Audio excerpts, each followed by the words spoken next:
committee members, but not the alternate. Mrs. Toder isn't here, but the committee members, Mrs. Richardson and let's see, me and Sue the Priest isn't here.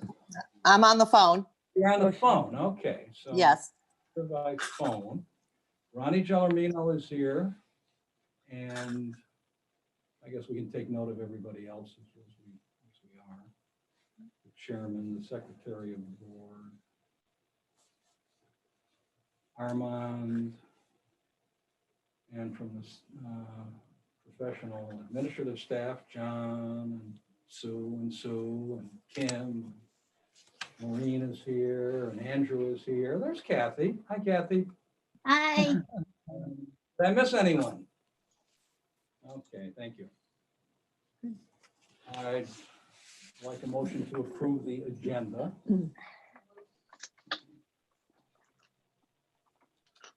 I guess I'll have to second. I'll second that. Okay, That was Sue.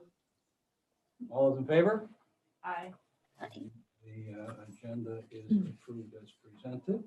And we have the minutes from the last meeting. Very detailed and very good minutes. And I'm looking for a motion to approve them. So moved. Looking for a second. Second. Thank you. All those in favor? Aye. Minutes are approved and can be passed on to the board. And next, Ally, is there anyone on besides board people? No one. Okay, so anyone want to say anything? I won't bother reading the thing if the public isn't there. Okay, then we go into discussion and next steps. System-wide focus area. This is updates on those system-wide focus areas. Sue, I think that's you. Yeah, I think that most of that is going to be covered in the school improvement discussion, the district-wide. So I think that that'll be most helpful there. And now we are to board goals. And I put this on the agenda just so we can maybe farm these out to the committees that are more specifically involved in the various areas we're talking about. I'm going to start at the bottom. Implementation of the capital plan as presented. That's an easy one.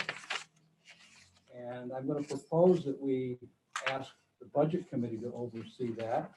I'd like discussion, if anyone has anything to say about either the whole idea of doing this or about that in particular. Yeah.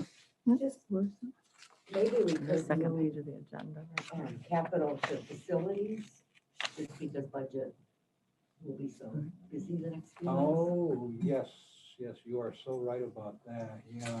And then let them fight about it Right, once budget is in a mood to fight about right. needing. Then they can bring it to budget, whatever they discuss at facilities. Okay, good point. Anyone out there in Zoom land have anything to say about that? Good idea, bad idea? Armand, you're gonna complain about not getting that in budget? Can you just speak up a little bit? I can't hear everything that you're saying. Okay, no, Fiona just suggested the facilities might be a better place than budget for item 5, goal 5, the implementation of the capital plan as presented. The reasoning being that budget is going to be so busy doing the budget for next year that maybe facilities was a better place for that, at least to start. You can argue about it later. Yeah, it's fine with me. I'm on both committees, so it doesn't matter. Yeah, you end up doing the work anyway. so. Right. Yeah, right. So, Okay, so Thank you. that one was easy. Oversee and support whatever is necessary to deal with the educational effects of prolonged distance learning. I don't know why I made that so wordy when I wrote it. School improvement. Yeah, that does sound like school improvement, doesn't it? Yeah. Yeah. Since policy doesn't seem more, policy is moribund, so I guess school improvement is the only place for that. Maybe we can find something for policy to go further up the list.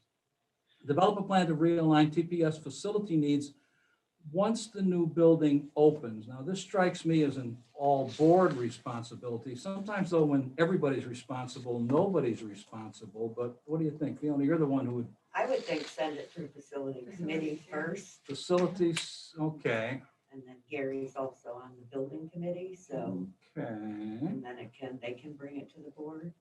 Yeah, but I think eventually the board has to get its hands bloody, Right. and we can't just put one committee to take all the flack from, the inevitable flack from the decisions we make, but, okay. Does seem like some of that might be too early to really Oh, have it's- any yeah. concrete discussion on anyway. It is, no question about that, but it is a goal, and the goals are over the next 2 years, so I'm with the possibility or probability of extending them. So. Okay, 2, monitor and support middle school, high school building committee and allocate resources to development and implementation of the pathways approach to the secondary curriculum. Who's this one belong to? I know school improvement has some new courses responsibilities. Does that mean that it should at least start here?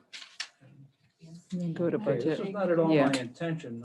School improvement ends up getting a lot of, okay, so. I feel bad for you, John. Well, you'll pass it to budget at some point, so. Yeah. At some true. point, everybody gets involved, actually, in all of these, Yeah. really. But it's just a matter of who's gonna sit there every month looking to see, what have we Monitor. done? Have we made progress on this? And what's that progress been? That's all I want here. Monitor the implementation of district strategic plan and its integration into the city strategic plan once that plan is developed. Strategic plan. I think that's full board. Full board, I would think. Full board. Discussion about that being a full board issue rather than any specific committee. Looks like you're gonna get your way. I mean, Okay. Like that would also sound like school improvement to me, but we already Yeah. have other things and it would end up going to full board. So I don't know. if you I agree. Want to get like info, like cursory info at school improvement and then bring that same info to full board. I don't know. Well, district, That's We Slash don't have the city board. strategic plan yet anyway, so. I think that's why I was thinking full board, because we're supposed to be working with them on that. So I think we'll probably have to ad hoc some people from the full board to go to work on the strategic plan was what I was thinking. If it ever comes to fruition. Yeah, Makes sense. yeah, you may Makes be sense. right. That part, I wasn't sure how that Yeah. was gonna come Yeah. about. So it's supposed to be like a joint, all of us getting together and making something. So that's the only reason I was thinking full board, because then people from the board could delegate themselves to want to serve on that joint strategic. Okay, so I put down school improvement / board. Or so Okay, maybe, that sounds maybe a good. full board and then once it is developed, then school improvement. Okay. Wow, we are ripping, as opposed to last month, we are ripping through this agenda, but there might be things to talk about later on. District improvement plan, now we got that, Mhm. and let's hear all about that. Yep, so it's in your packet. So I'm just going to give a brief overview and then open it up to questions. And I just want to make sure everybody's aware that there are folks from central office online who can also speak to some of the questions. This was definitely a collaborative effort. Essentially what this is kind of us memorializing everything that we've been doing and continue to do. It's a way for us to have a checks and balance system for ourselves. There's a timeline associated with it, as you see. So, and it's an ambitious timeline, but it serves to keep us accountable. Many of you have seen the whiteboard in my office. Maureen now and Andrew have that same whiteboard. So this is kind of just taking that whiteboard and boiling it down. Everybody, every department at central office collaborated on this project. we started just, I'll be brutally honest and tell you, we started this and our goal was to really prioritize our work and kind of look at it over a number of years. So we started writing these priority goals, and we ended up with about 40 pages of priorities. So realized quickly that nothing then was a priority, right? So we went back to square one and we really, really teased it out and think we've come up with something that is ambitious but manageable within the first year or two, with the understanding that this work has already been underway. So we started out by looking at the data. The data that we have, that you have in front of you, was pulled from the state repository, which pulled from PowerSchool. So the demographic data, the SAT data, that sort of thing, graduation rate, and then the English, language arts, and math data that you see by grade level is something that we have internally through our universal screeners. We use that data to inform all the decisions that we make. So we have the Office of Teaching and Learning weighed in, Department of Student Services, Human Resources, Information Technology. We have now named Business and Facilities, the Office of Facilities and Fiscal Management, AKA Ed and John. So everybody, Kim weighed in. So everybody has articulated at least one goal for this year, one priority, and some action steps to go along with it. So if you've had a chance to look at it, the first three goals belong to the Office of Teaching and Learning because they have to do with curriculum instruction and assessment. The fourth goal is a special education goal. That goal really summarizes all the work that Laura and her department have been doing right along and sharing with you all at board meetings, but now it's memorialized here. The next goal is a human resources goal, and that really is focused on attracting and retaining a diverse workforce, and Kim can speak a little bit to that if you have questions. And then the IT goal serves to really ensure that our instructional technology supports the district vision for teaching and learning, and Allie has that thing all wrapped up. And then the last goal really was authored by Ed and John, and it focuses on an efficient use of resources. You don't have a color copy, I'm sorry about that, but if you did, you would see that, or maybe up on the screen, you can see some of the text is in a different font color, a different text color. Those are hyperlinks that are embedded in the document. So for example, walkthrough protocol, MTSS manual, those sorts of things. Kim is in the process of embedding some links to the state website and Teach Connecticut and that sort of thing, so that the people who are using this tool have easy access, right? It makes the accessibility, it's much more efficient tool to use. Maybe we can just have on page 9, Allie, just really quickly so they get it to, Maureen, if you could just quickly, yeah, thank you, MTSS. Just really quickly, Maureen can review that. Yeah. So, we've been talking about MTSS for approximately the past year. And, what it is it's a framework that provides targeted supports for struggling students. We screen all students when we're trying to determine who needs additional support. This is what the manual looks like. And what the goal is for the schools to intervene early and catch any unfinished learning students may have in order to bring them up to speed with their peers. When we did this manual last year, it was the result of a lot of collaboration with teachers, interventionists, coaches, administrators. And what we were really trying to do was look for a way to capture the student success team process and our multi-tiered systems of support in a way that was going to best support students in Torrington.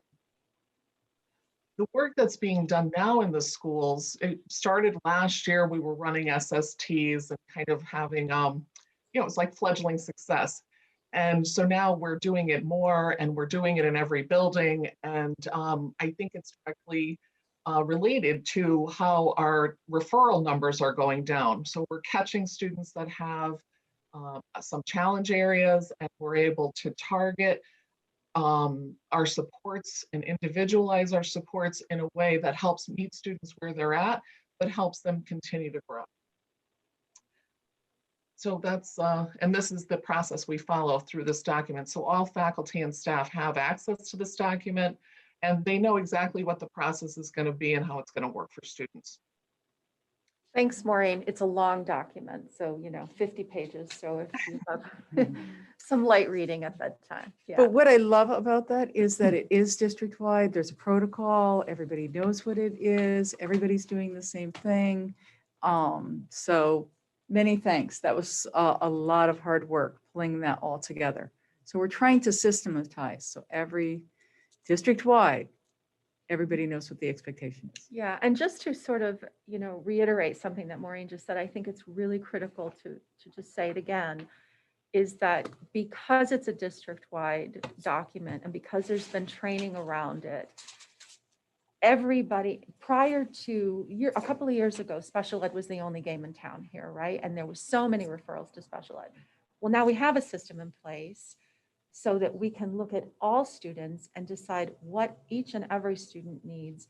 And many students don't need to go that route. And we have a system in place to prevent that from happening. So yeah, thank you to all the people who worked on that. And I thank the board for supporting some of these new positions here, because that's what's allowing us to get this work done. And it's paying off. So I'm sure the teachers appreciate it. yeah, and I think the Makes it families clear. appreciate it too, right? I mean, yes, yeah. Andrew, do you want to just, and Ally, can you go back to page 9? Andrew, do you want to just show them the walkthrough protocol really quickly?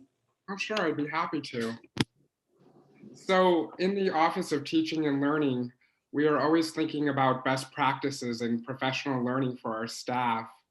Far too often, I've seen professional development in other districts where teachers go one day, they listen to the speaker, and then boom, like magic, they're expected to perform that in the classroom and know what to do.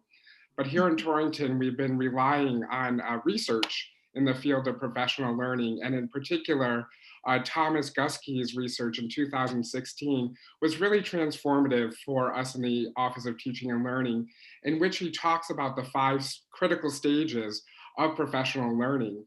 And the 4th stage is where administrators really want to work to evaluate how are teachers using what was taught to them in the professional development in their practice.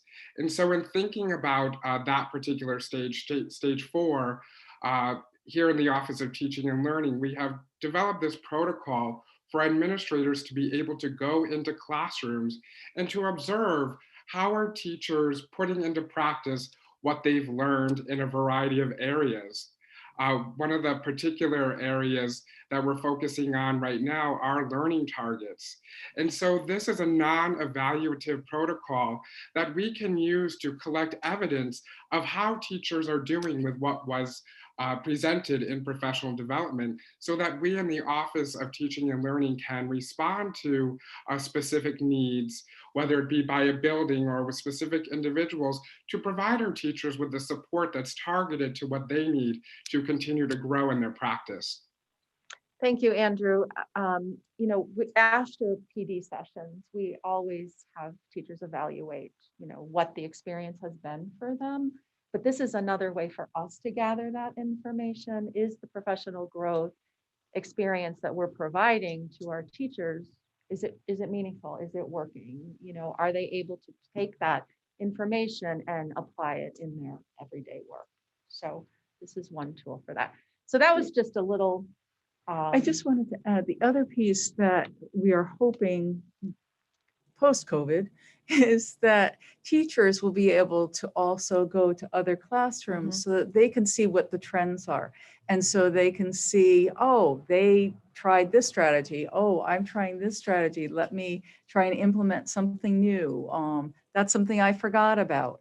So I want to add that. And so it just helps to keep that conversation going, as Andrew said at the very beginning. Instead of a one and done, it's as a community, we are continuing to learn, whether it's teacher, it's administrator, it's whoever at that campus, really learning and growing together. So we had started that last year. We called it instructional rounds. I don't know if you remember that, but we had started some, really digging deep into that. And then of course, that was all thwarted and we had to hit the pause button. But what Sue's talking about is a really powerful way for folks to learn from one another. Last year, just before the shutdown, we had teachers from the middle school visit Southwest School. And that was a really powerful experience for our 6th grade teachers in particular to visit 5th grade and to see really the differences. I mean, they walked away really saying, holy cow, I mean, I cannot believe what I just saw. These kids are sitting and listening and, And the so- students who have been telling me that, gee, we never learned this before. Right. They have. Yeah. So as Sue said, hopefully we'll be able to return to that sooner rather than later. But do you have questions about any particular area or Yeah, I have comments? a couple questions and I'll turn it over. Some of these goals are last fall. Can we assume that they have been achieved? I see goals in November 2020, for instance, for a couple. And other dates in December, November 2020, conduct a curriculum audit. and inventory. Yes, so that means that was done. Okay. Yes. So that Yep. anything that happened Yep. before January 2021 has been Has accomplished. been accomplished, correct? Okay, so we're Yep. not yet behind on achieving this. Good. Yep. And another question that came up as I was reading this, the assumption made for the priority goal 5, design a comprehensive diversity, equity, and inclusion plan that supports attracting and retaining high-quality teachers that are racially, ethnically, and linguistically diverse in order to improve outcomes for all students. Is there hard data that a racially, ethnically, and whatever else diverse faculty turns into improved student performance, or is that just a feel-good assumption? No, there is research that supports that, and Kim could probably cite some of that research. Yeah, please, Kim, please. Yeah, I could, those are part of the links that I'm actually going to be including in this. But there's a guidebook that was actually created in the last few years by the State Department of Education. And we've actually been really fortunate in our district that last year we were invited to be a part of a working group that was going to be helping to kind of test run the implementation of the guidebook. But in the beginning of it, are multiple research findings and reports from Harvard and from multiple institutions that have shown that a racially diverse staff improves outcomes for all students regardless of race, and that it has positive outcomes for academics and for emotional well-being and reducing discipline instances and all of that when you have a racially diverse staff. Okay, next time we run into something, I'd be interested in having you. Sure. call me, please. Don't go looking, don't do it, but next time you see something that fits this, just shoot it to me, please. Yeah, no, I can send it to you tomorrow. Okay, thank you, I would appreciate that. Okay, Absolutely. who else? Questions? So I'm not sure if this is better for the next agenda item, but on page 3, where we have the grade level district fall 2020, where we targeted them to be and actually where they are. I'm assuming that a lot of that is because of COVID and distance learning, but I think that screams that this is as bad as we were concerned it was gonna be. So those are really, but maybe it's better for the next part of the conversation of Yeah, what are so we gonna be able to do? it does kind of flow into the next part of the Okay, I'll conversation, wait. but, well, you don't really have to wait for this, because I think what what needs to be put out there so that you understand is that these assessments were administered to half of our students remotely. So how reliable are these numbers too? You have to just have that in the back of your mind. You know, there's a percentage of the population who took these tests not in school. So, okay. Okay, so that's coming up soon. So I wonder what the weakness would be with that. And I'm not suggesting that there would be a weakness, but it's something that we did not have the opportunity to closely monitor or to have control over, Mhm. complete control over. Do you have data to show like the performance of the kids that were in person versus the kids that took it remotely? Or is that not? Like, I'm just No, curious. that if could- it was, that it wasn't could- plastic. That could be teased out. It will be a lot easier to dive into that once we have Performance Matters up and running, which is coming soon. Because at the click of a key, we can have all of that information, which is going to be great.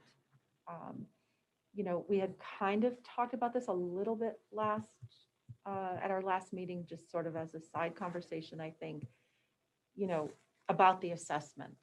And right now, how reliable, how valuable, but this is the only measure that we have. So, you know, we have to do something. Yeah. Okay, anyone else? Just wanted to add, it might be helpful next time to bring even fall 2019 so that you can see pre-COVID where things were at.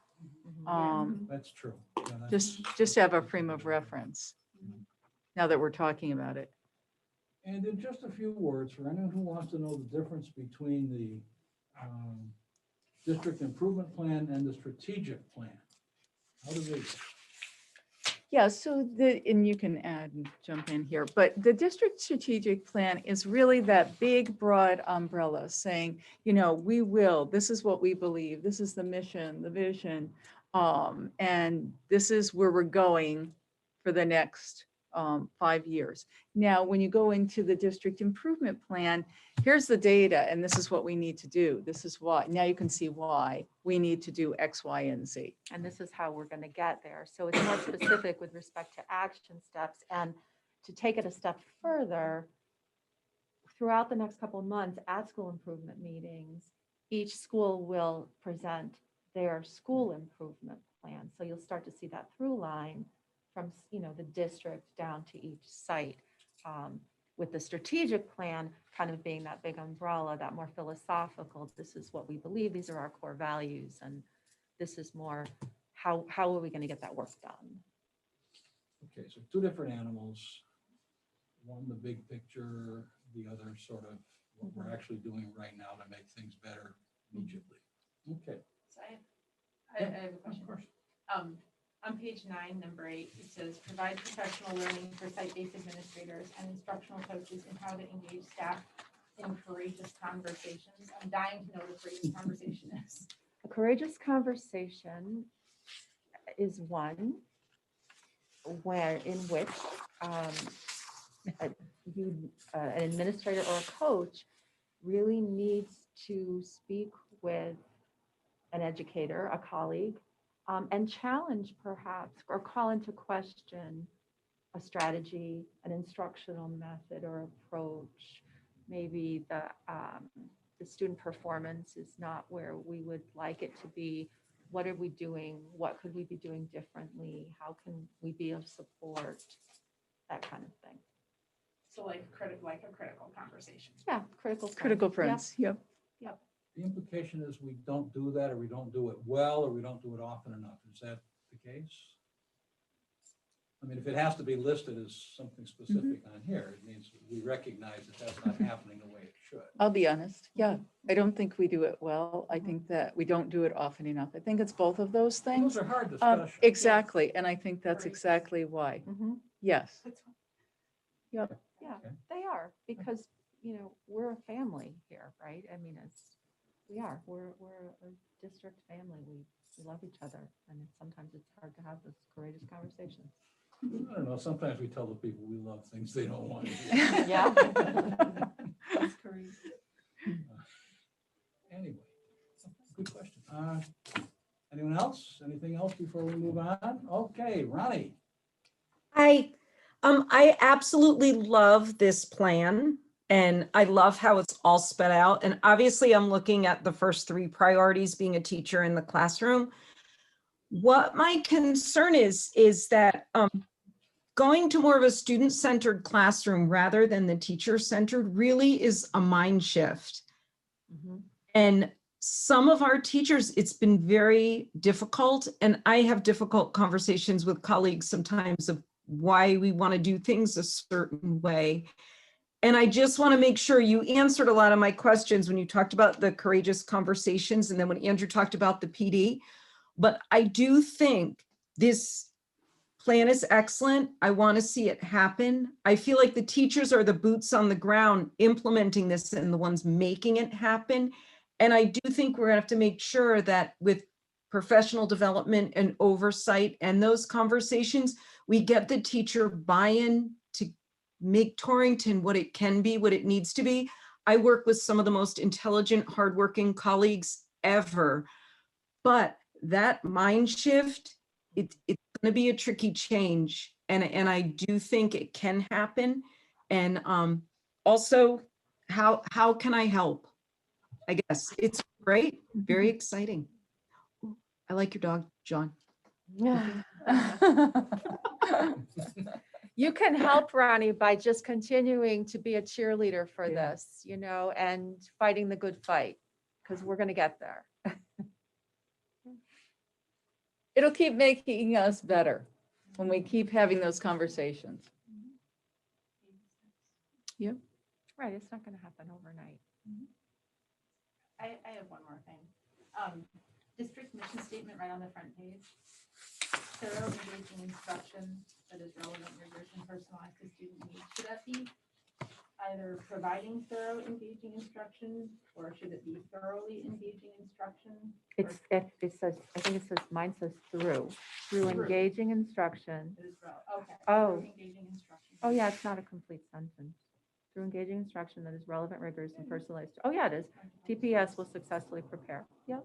It's written in education lease, as is much of this. Okay, gotcha. If you speak the language, you know how to interpret it. But right. I was wondering that too. That's it. We're ready to move on. Okay. Now the discussion of the educational impact and projected aftermath of distance learning so far, and it may go on a long time more, but right now, what do we know about what the kids don't know? Well, Yeah, it's hard. No doubt. It's hard for the students. It's hard for the teachers. it's hard for the And- family. Yeah. Yep. Yep. So there is going to be an aftermath. There is going to obviously be an impact, and we're taking that very seriously. We have since March 13th, the infamous day. Yeah. And so we really are starting to look at what can we do for the remainder of this year, but then during the summer, as we start the next year, you know, really looking at after-school programming, summer programming, extra supports. We're not sure about what the Alliance funding might be, but right now it looks promising for next year, but nothing is signed or, you know, black and white. So we're not saying, oh, let's just use those funds. But should we receive funds, or we know we're getting Alliance money anyway, that would, a portion of that would definitely be toward addressing these issues. One of the things that I think it's important to know is that this is very much on everyone's radar, you know, certainly across the state, the nation, and the world, right? So I've recently heard it said that, you know, people continue to say, well, we're all in the same boat. but we're not all in the same boat. We're weathering the same storm, but we're not all in the same boat. Some of us are weathering the storm in yachts, and some of us are hanging on for dear life, right, in life rafts. So that disparity and the widening of those gaps and the inequities just continue to be greater and greater, right? So having said that, Maureen and Andrew and I, and certainly Sue and some of the other admins here within our own departments, are meeting regularly with people all across the state. You know, I meet with the Rusk Alliance on a weekly basis, and with another group bi-weekly from the State Department, where district administrators come together to share, you know, concerns and ideas and what can we do and that sort of thing. So there's power and comfort in that ability to collaborate and to commiserate sometimes. Maureen is, you know, attending all kinds of NEASC professional learning sessions where they're exploring the same concepts there, and College Board. And you know, Andrew is a member of the Connecticut Association of Reading Research, and they are supporting these efforts. So he's been a great, you know, advocate for this statewide, just for Torrington.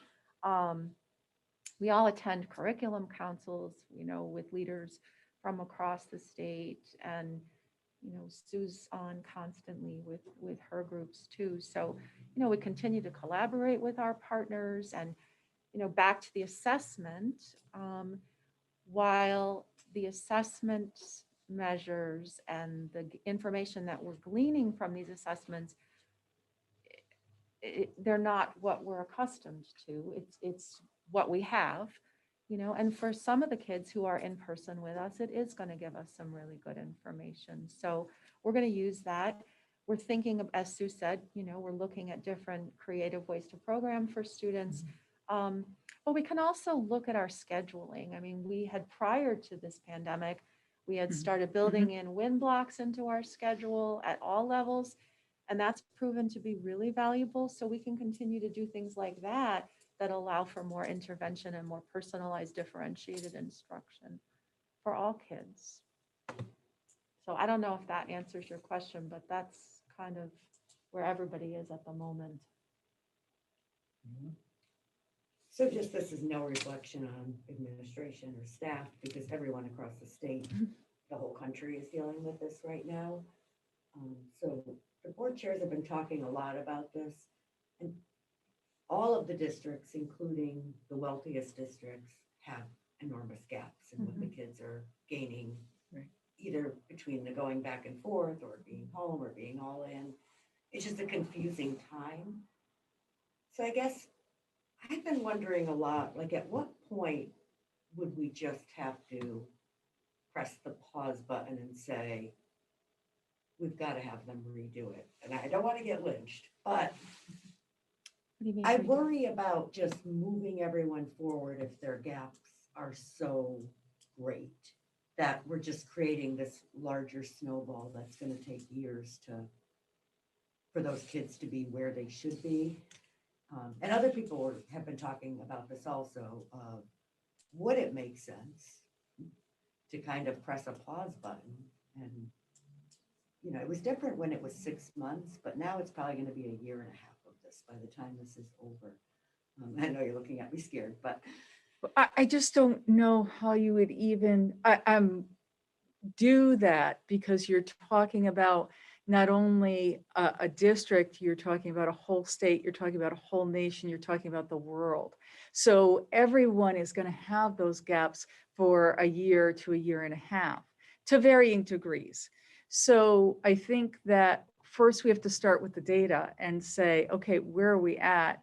And what are the gaps for each individual student?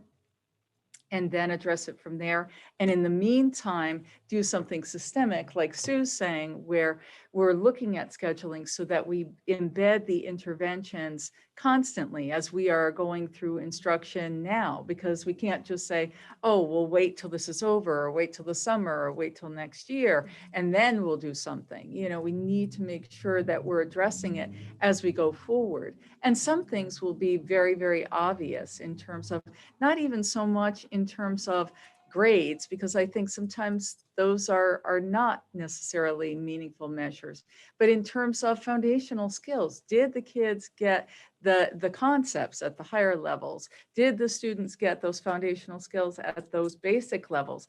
And I think that, you know, we need to look at that, assess that, and really talk about it.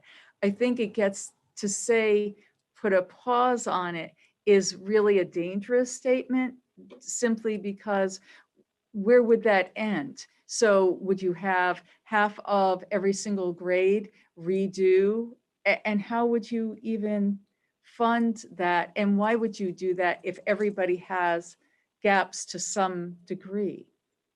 I guess that's, Or would you have to look at like them testing out to move? Like if they're so far behind, then doesn't it just become this big domino if a quarter of the kids aren't behind and 3/4 of them are? I guess that's what I'm trying to figure out, because it's not like a regular year where you have a small gap. I mean, if you're missing the foundational things, and for a lot of these kids, it's not in their control, it's not in our staff control. There's been so much that we haven't been able to control that I think those gaps are so large, not because of anything we've done or lack of effort by our teaching staff and our administration. I just think for some kids, they just didn't have the support to be able to get the basic stuff, and that's, you And know, we're already dealing with a huge disparity in the classrooms before this. It's going to be worse because some of these kids are home reading and doing things and learning and so on. And they'll come in maybe even ahead of where they would have been, at least in some of their favorite subjects. But yeah, you're right about what do you do with the kids who didn't benefit at all from the past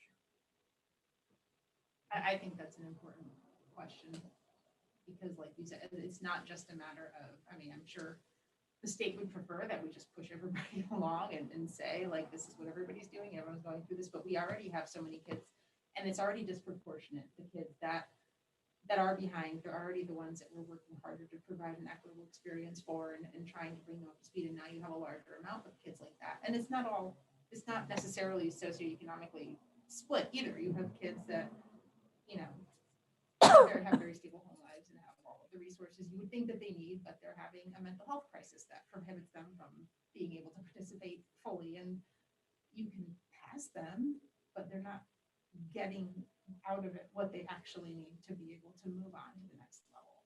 And so, like, one question that I was gonna ask, and maybe with the conversations you have, maybe the three of you guys could speak to this, but like all of the schools are weathering the same storm. I don't know that they're all weathering it in the same manner and implementing the same policies. And so I know that they're like, I've just had parents from other school districts say to me, because they know my daughter's in high school, you know, make comments about the amount of work that their kids are getting versus what they've heard our kids are getting, deadlines for projects, you know, my kid still has due dates, but my kid doesn't have due dates, and like different things like that. And so when you're talking about grades, especially at the secondary level, I think it makes a big difference to say, yes, all these kids are getting great grades. Well, these kids were held to the same standards that they would be under a normal school year, versus these kids had the bar moved. Normally it goes in one direction when we move the bar in a situation like this, or they, you know, they had, you know, 12 opportunities to make this project run. I mean, it's not necessarily the same experience if different districts are handling that differently. And so I think, like, and I don't know, I'd be interested like how it compares to other alliance districts, but if other districts are using the same types of policies, the same amount of work that's due, the same amount of like deadlines for the work, the quality of the work, if we're trying to replicate what the kids got in the traditional classroom versus what they're getting here as far as how much they're responsible for, or if we're making it significantly less. Because if we're making it less, even if their grades look good, are they getting the same amount of knowledge that they would have been? And Can I our just kids, comment just on you know what, what does that make sense what I'm asking? It does. So, and I think part of the problem is, I think that a lot of the information being passed isn't all necessarily true for Sure. of what people's perception are of what this district's doing in that. Yeah. One thing that we did have talked about, you know, and this is some of the wealthier districts as well, is it may not be, part of it is the teacher and, you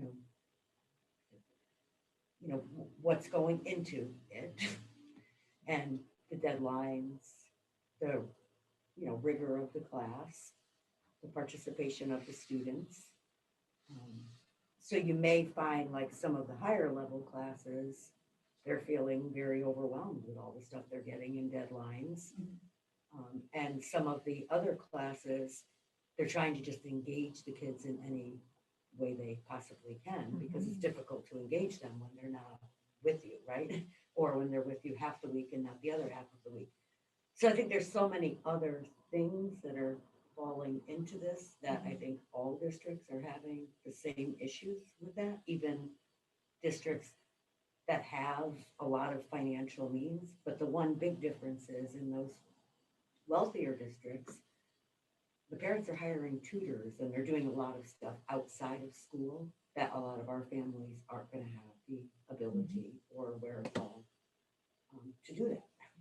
So I think that's where the big gap is going to come, is I think in schools, a lot of them are getting the same things, but what they're able to get outside of school is just something, I mean, most of our families can't afford $300 a week to bring in a tutor. Yeah, that's true. You know, so I think that's going to be what makes the big difference between those districts and ours. Yeah. Because there's a lot of our families that are feeling very overwhelmed by the amount. Yes, we do get that feedback quite So- often, that it's really a lot, it's too much. But this is something that comes up during the meetings that I attend with, you know, within this region, at advanced catchment area. We talk about things like this, and, you know, your point, Jess, about deadlines for assignments and that kind of thing.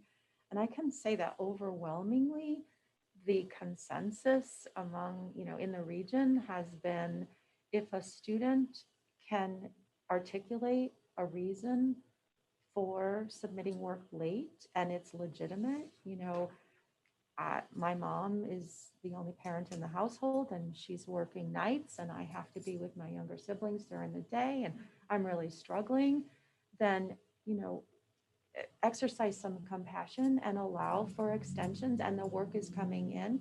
Because if we don't do those things, then those kids are going to end up completely checking out, you know. So we're trying to keep the kids engaged. So yes, to your point, there is some flexibility being allowed.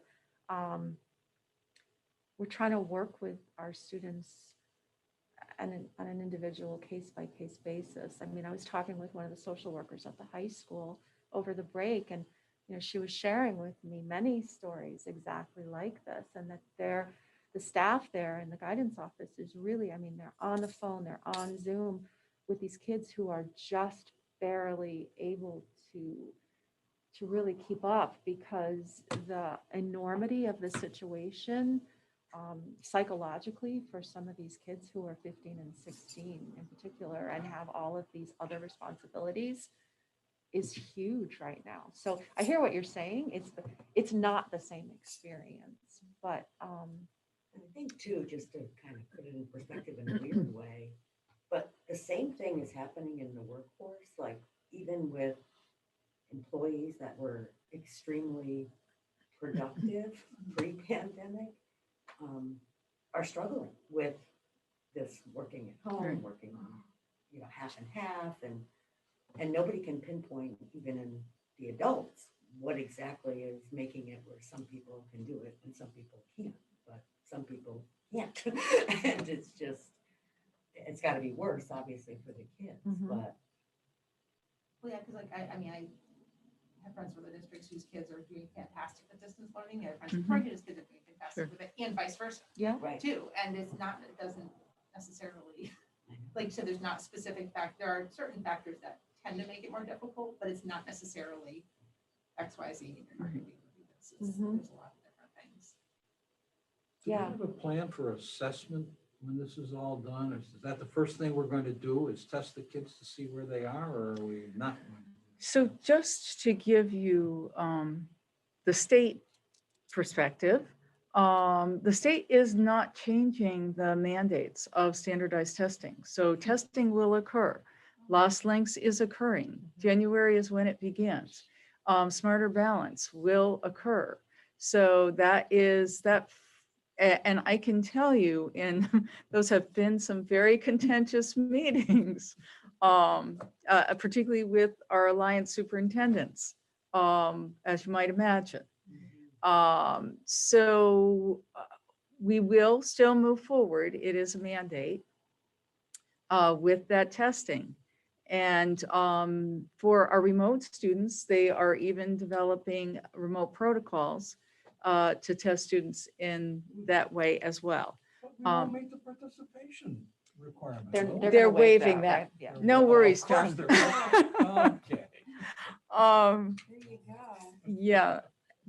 And so they are saying that they are not going to use this information in the accountability report card as they have before. However, they're not saying that they won't, or that they can hold back those scores either, which will make it even more problematic. So just shoot me down, basically. So, you know, and every other superintendent in the state and the nation. So it's just, there are so many issues around all of this that we're trying to grapple with. Nothing about this is simple. Have they told us why they're doing this? They really believe that we have to have some form of measurement Their measurement statewide. is not the best measurement of what we're Even- talking about. Right. Right. Yes, It's a we bad measurement of what we're talking about. did share that. Well, then maybe- Wasn't convincing, to be honest. No, But even then if you though look at, 33 like- of us were expressing the same Right. thing. If you look at like New Haven, they're still at like 60% connectivity. They're just going back to school in person now for the first time since last March. Right. And then they And just now closed they're 2 more going to schools. test in March. Yeah, it's just crazy. Yeah, it's Okay, so. very difficult. So this is the best idea we will have because the state is requiring that we do this. Right. Okay, as you But in said, terms of our own internal assessments, so, you know, the STAR assessment and the Bridges Right. assessment and DIBELS and those things that we do internally, our own universal screeners, what we did this fall is we did not test the kids as soon as they walked through the door in September. We gave them a month, 6 weeks to kind of just assimilate, come back in, you know, get their sea legs back. And then we administered the assessments just to try to get a baseline, which is the data that we've given you. So Well, the teachers will know. Right. That the absolutely, kids are and how far behind they are. absolutely. Yeah. Yes, and I think it bears repeating that, you know, these assessments that we're giving are in no way reflective of teacher Right. performance. Yeah. But I think that needs to be said over and Yeah. over again, you know, Yep. that's not the intent at all. So, Yeah. Okay, I'm sure glad we've had this discussion. It goes on. Go ahead, Fiona. So I mean, I'd like to see, I mean, you guys are trying Sure. to get in front of it every day, but to get the board to try to. So if we can have an idea, is it 50% of our kids, you know, looking at that amount? Mhm. Or, you know, what percentage, how many students are we talking about? that are Right. significantly And behind. I think it's Right. appropriate for us to bring this to our legislators because I feel this is a COVID expense as well for the remedial services because I Right. don't like the idea of us hoping and waiting and maybe possibly we'll get the alliance money and, you know, I think we need to be able to have a solid after-school and summer program Mhm. That we can until, plan for. not just this Absolutely. year, but next year too, probably. Yeah, this is going to take Right. several years to Yeah. really, Right. really get And caught up. it's gonna require financial. Is it fair to assume the lower the grade, the greater the impact? Just because skills development is I think so, but I think we will have more information as we go along. I think at the high school, in some ways, it's a little bit easier because you're saying, here's this content, here's this skill base, here's what we're trying to get you to understand, and then you're doing those formative and summative assessments in a very structured way.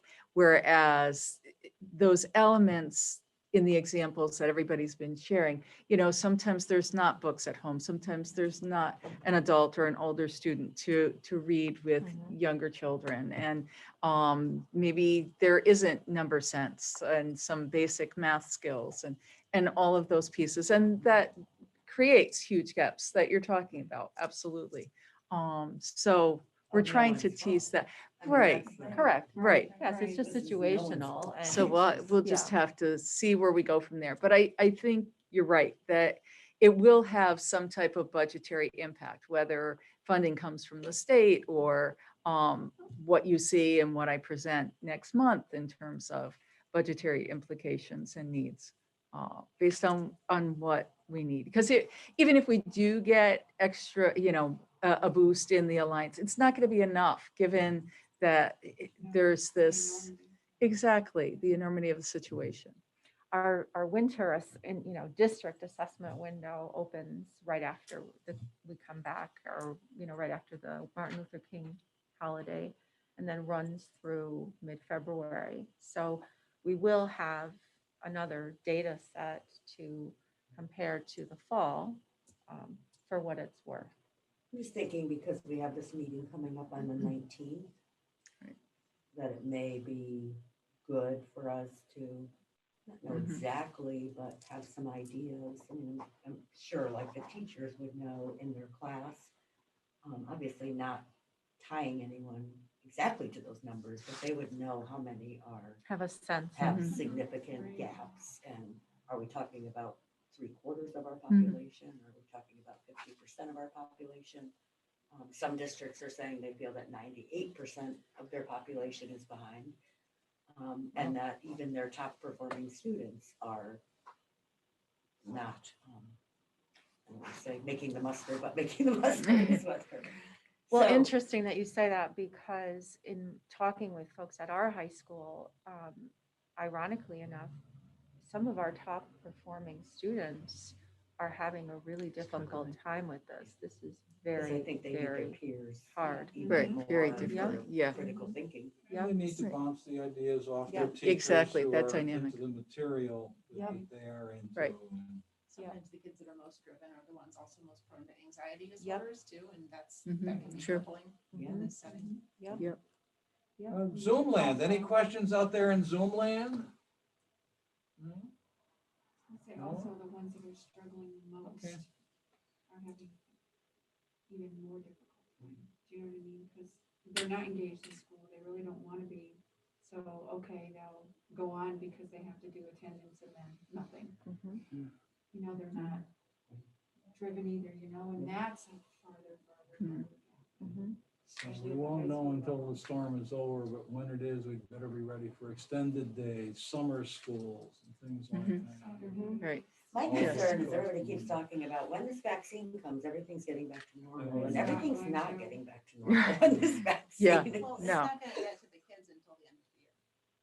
Right. Probably, right? I mean, Mhm. as far as like your normal, But even then, Yeah. there's We so don't know much, even. Right. it's Right. like cleaning up after a tornado. Yeah, It just doesn't exactly. get better when the tornado passes through. Yeah. Coming out of the storm Right. cellar and assessing and Yeah. Right. getting to work. Mhm. and even Right. if it was by next September, that's still a year and a half. Yeah. almost that Right. kids have Right. lost.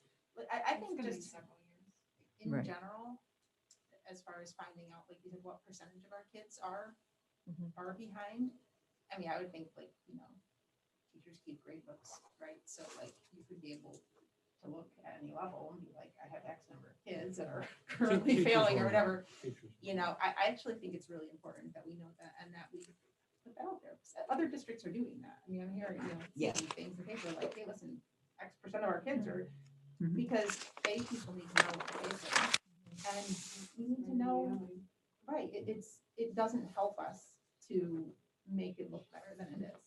It really doesn't. Yeah. Right. You And know? it's not the kid's fault, and it's not the teacher's Mhm. fault. Right.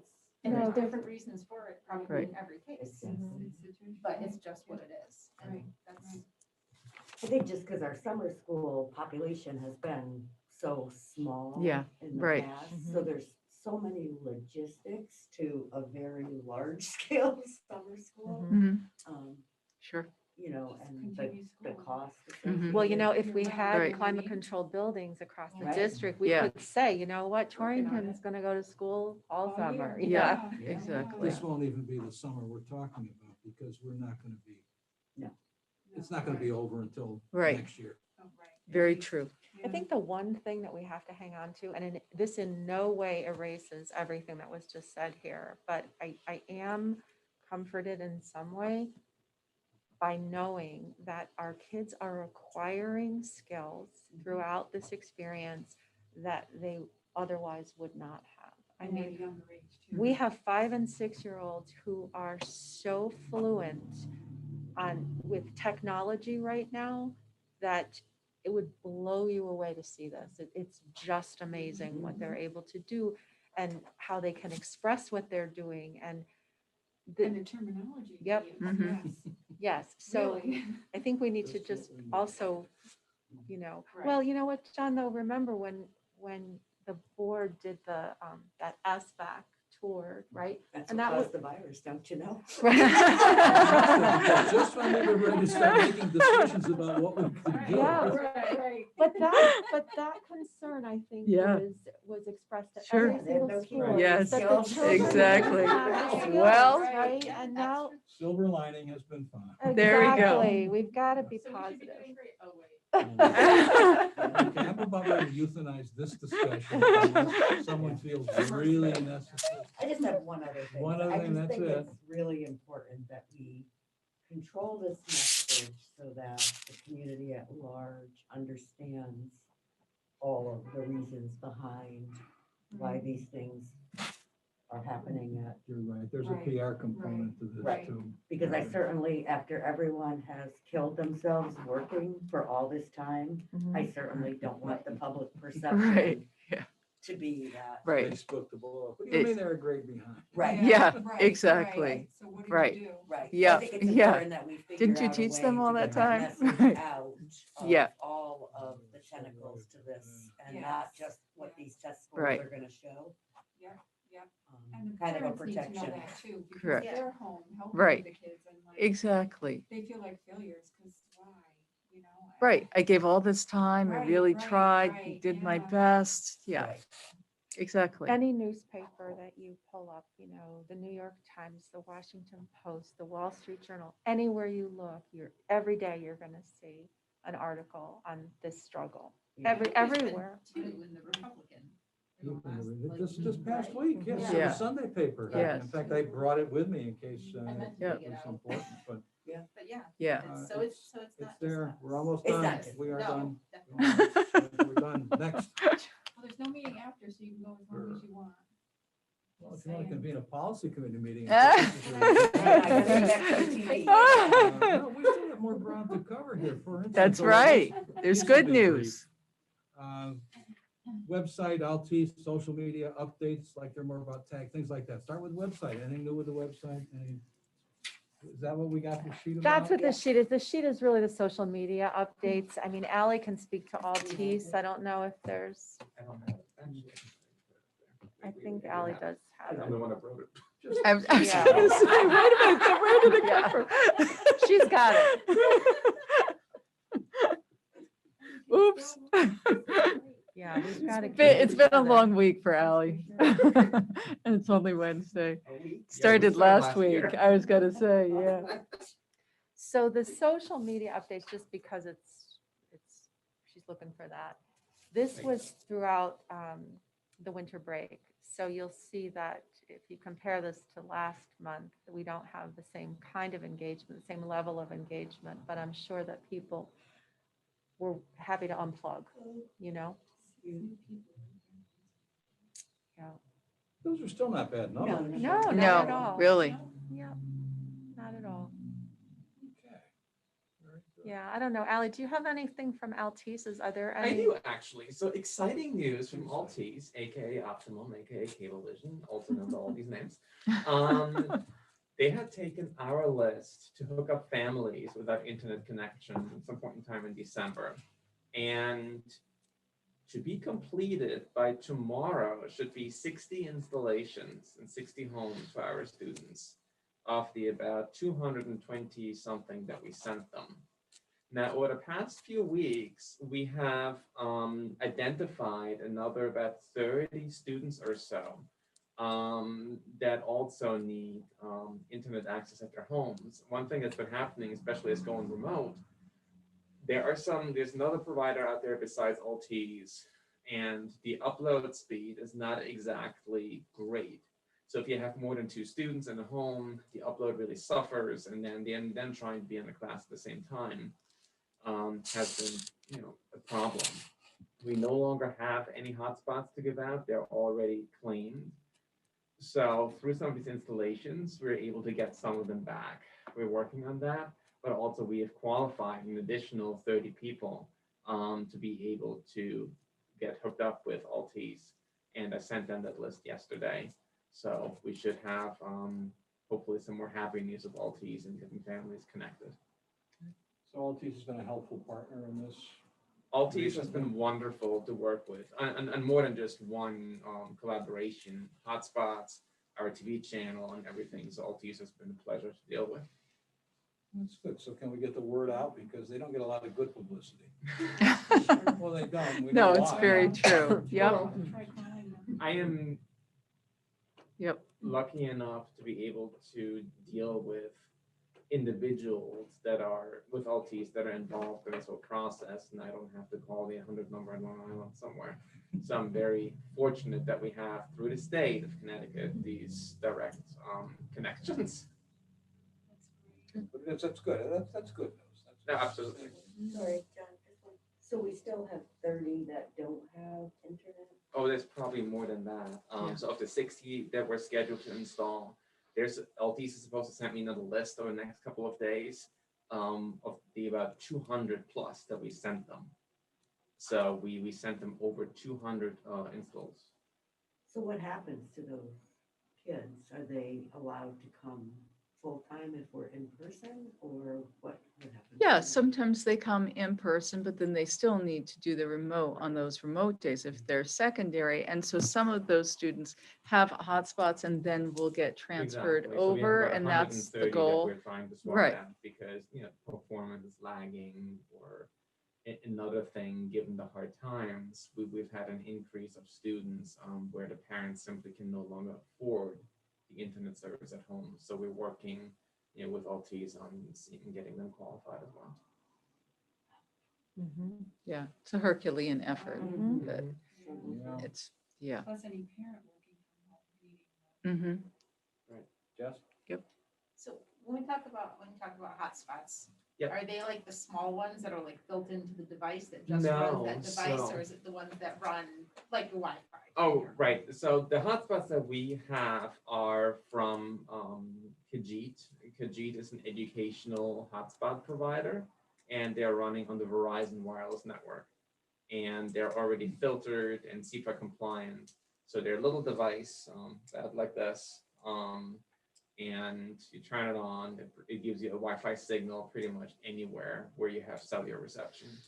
And we pretty much we had the ability to pick the providers. And just from experience that we've had in the past, we found that within Torrington, Verizon was the strongest signal. So we went with Verizon. AT&T has dead spots, for instance, Winstead Road, huge dead spot. Yeah, so I made the mistake over break to switch to AT&T. I'm back at T-Mobile. Yeah. Anything else? Anyone else on this? Okay. Anything new on TAG just before we leave these updates? Nothing new. It was just Yeah, like Laura will 2 school next. weeks ago Yep. that we talked about it. Sure. Yeah. Okay, well, I'll be looking forward to hearing more as there is news. Alliance news. So I shared with you our alliance meeting with the state. That was a lively conversation that was centered around testing. And the state in its wisdom is still moving forward with the testing assessments. And then funding as of now, we're getting at least as much as we did last year, but like I said, that we are very, very far away from the governor signing a budget, and who knows what that will look like. This will be a very long legislative session, and all things political this spring. So we'll see how that goes. Okay. Yeah. I guess we are, unless there are questions on the Alliance update, we're ready for comments for the good of the order. I'm going to start with the telephone. Sue, you still out there? Or did you give up on us? Sue? I think we lost her. Answers my question. Okay, Marissa? Nothing? John, thank you for being here, even though you know, really not much in this for you, but thank you for being here. Any question, anything for the good of the order? Nope, interesting meeting. Thanks for letting me participate. Thank you. Kathy, alternate Kathy. Good of the order? Great district plan. I love it. It's so specific and easy to read, and good job. Thank you. Thank you. Andrew, you're on the screen. Sure. Along what Kathy was saying, I'm so excited for the district improvement plan. I feel like we have a clear, articulate plan for achieving our goals. I'm so excited to work with everyone across the district to achieve these great goals, to help improve the achievement of all of our students. Thank you. Maureen, you're on the screen right now. Please. I am also excited about those, oh, did you say Maureen? I said Ronnie? Too. My goodness, I guess they're not.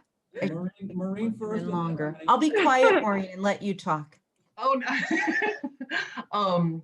No, I was just going to basically echo what Andrew said. Even though education has been a tough field this year, it's really exciting to work in Torrington because we have a lot of good things in motion. Ronnie, not Ronnie. Now I heard you say Ronnie. Okay. I'm excited. I'm very excited with that district implementation plan. I want to see it happen. I want to see Torrington be as great as it can be. So thank you. Okay, good reviews on this plan. Kim, you're next on my screen. I Thank you for echo being here. the sentiments of my colleagues. I think there's a lot of good stuff happening and lots of tremendous potential for the future. And it's nice to have a roadmap to help us get there. So I think kudos, to the Office of Teaching and Learning and to everybody at Central Office on putting that plan together. Okay. Sue Ferguson. Armand. I forgot, oh, Armand, yeah, sorry, didn't go over far enough screens. Armand, please. Yeah. Yeah, I like the plan. I like, can't wait to hear more about what we're going to do to kind of mediate some of the, some of the issues with the lost education time. What we used to have, with the COVID, we didn't have our regular normal education time with the students, and there's a lot of students that have fallen behind. I see it every day. So we need something. So hopefully sooner than later. I think John needs to climate control all the buildings so we could have summer school. So start tomorrow, John. And Mr. Deacon, I like your bow tie. So that's it. Thank you. I'm seeking donations for portable air conditioners. There'll be a Facebook page posted later on. Well, yeah. A GoFundMe page? Help our numbers for social media. Yeah. Love it. We'll Put sell those pictures of Chromebooks. Pepper. There you go. Okay, now Sue Ferguson. No, I just, what everybody else said, I'm so proud and just feel so blessed to be part of all of this effort. I am, I'm an optimist, and yes, this is a struggle, but I have complete confidence that we're going to get there. Sue Lebonsky. I just want to thank Sue and Maureen and Andrew for really spearheading the district improvement plan, and for Kim and John and, you know, and Ed and Laura for being a part of that and really pulling it together. This has been part of the vision for a very long time, and it's so exciting to me that this is coming to fruition, and we're really starting to see that connectivity and that strong system focus so that everybody is getting the same message, and we're rowing in the same direction instead of beating each other with the oars. And we are going to continue to work on those gaps. Those are things that keep me up at night, that's for sure. One of the many, but a big one. Ally? Well, I'm very thankful for being a member of this plan, being able to contribute, and especially with my team as well, we've been able to really hit the ground running and have been able to address so many things already on this plan. So then collaborating with teaching and learning is just going to be amazing, and we'll be able to do some phenomenal things. And we're here to educate digital natives. You know, the kids that we have today, they grew up with digital technology, and for them to bring them into the 21st century and make sure that they're teaching and learning and their experience is, you know, fully digital, current, and applicable to real life. So I'm very excited. Thank you. Fiona? Just great job, everyone. Next time I'll put duct tape on instead of a mask. No.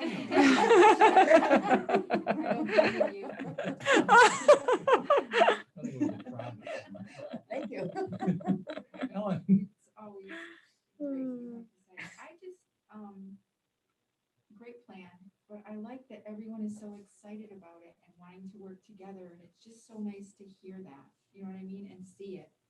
And that's great. Well, thanks. I like the concrete nature of the plan and also of the board goals. I'm kind of an action plan type of person, not this big vision. And visions are great, but they don't get you anywhere if you don't know how you're gonna do them. So I love seeing stuff like that. So good job on that. I do love, joking aside with your duct tape comment, like I think we have to ask hard questions. Sure. And I think Courageous that is conversation. great. That's right. Courageous conversation. There you go. That'll be my new phrase. Because we're all facing Sure. very difficult circumstances. Yep. Those of you that are doing this 80 hours a week, more so than somebody like me. And so it's important to look at all those things and have those conversations. Sure. And so I'm glad that that we have forums like this to do that, and that we can all recognize that probably none of us know exactly what the right thing is or what the best thing is, but that we can work together to make the best of the situation. And I just want to reiterate, you know, with all of the challenges of distance learning, I think that it really clarifies the importance of keeping the kids in the building whenever possible. And I've been very appreciative that our district has maintained that emphasis when possible, and I hope that we can continue to do that. Thank you. And the only thing I have to say is to reiterate about the development plan, the things everyone else has said. Especially happy to see that so many people were involved, and that the goals you can actually look at and say, okay, you know, few enough of them so that we can work on them instead of just some amorphous group of, well, we buckshot it and maybe or shotgun it, maybe it works and maybe it doesn't. Anyway, topics for future meetings. Now, I was remiss because you want to talk about liaison assignments at this meeting, and I didn't put it on the agenda. But with any luck, it'll make it to the next one. And also, maybe not for next month, but eventually, social promotion is not going away as far as something we should be looking at, but there's no reason to talk about it now because it's just not an issue. It's not on the radar. Anyone else? Social, the future meeting. Well, the goals that we took upon Right, we ourselves. will be looking at our goals, as well as the usual things we usually just reports on the ongoing. What about distinguished alumni? Isn't that like? Oh, yeah. Oh, that's, thank you. Right. Yeah, that starts in February. That yeah. typically does, and last year, if you recall, we decided to hit pause on that because of this. How far did we get with that? Did we even get nominations in last year? Oh, yeah. We looked at people Yes, we did. Oh, That's right. because it started in February, as it will Mm. this year. Yeah. And we had, And then when the closure happened, right, Mhm. we decided that we were gonna just table it. It wasn't gonna work, but maybe this year we could include in our planning a way to make it Right. a virtual event, a Zoom Mhm. event, or incorporate it Yeah. to something else that's going, graduation or If something they end up else. doing that parade again, that was fabulous. Oh, I it thought was. That was phenomenal. you could put the The distinguished graduation alumni in parade. a Yeah, so let's nice give that. convertible with bumper cars. And have them waving, yeah. Yeah. No, because we really, it's a good thing to recognize a distinguished alumnus every year. Yeah. And we could do 2 this year because we missed last year and, okay, good. Then well, they if could, it was a Zoom thing too, you could, yeah, because in the past, we've had people that were out of state that could not travel. or Okay, could sure. not. Yeah. it's good. Sure. So Okay. just for my sake, what, I just want to make sure I got this right. So at February's school improvement meeting, then, what are you looking for? Do you want me to, I think we will just announce that we're soliciting. okay, Yeah, Okay. and That's usually what we've start it in done. We've- February. Right.